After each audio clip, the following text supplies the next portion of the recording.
about 10 days after 9/11, I went through the Pentagon and I saw Secretary Rumsfeld and Deputy Secretary Wolfowitz. I went downstairs just to say hello to some of the people on the Joint Staff who had used to work for me, and one of the generals called me and he said, "Sir, you got to come in. You got to come in and talk to me a second." I said, "Well, you're too busy." He said, "No." He says, "We've made the decision. We're going to war with Iraq." This was on or about the 20th of September. I said, "We're going to war with Iraq. Why?" He said, "I don't know." He said, "I guess they don't know what else to do."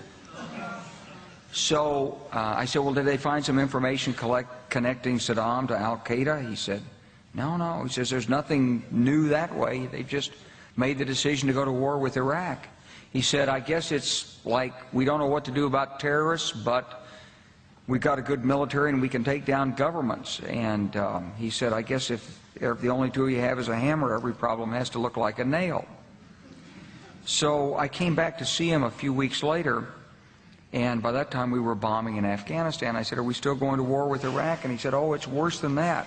He said, he reached over on his desk, he picked up a piece of paper, and he said, I just got this down from upstairs," meaning the Secretary of Defense's office today, and he said, "This is a memo that describes how we're going to take out 7 countries in 5 years, starting with Iraq and then Syria, Lebanon, Libya, Somalia, Sudan, and finishing off Iran."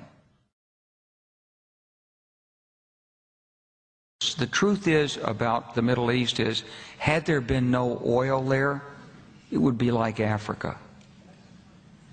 Nobody is threatening to intervene in Africa.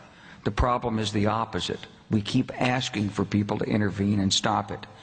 And there's no question that the presence of petroleum throughout the region has sparked great power involvement. Whether that was the specific motivation for the coup or not, I can't tell you, but there's always been this attitude that somehow we could intervene and use force in the region.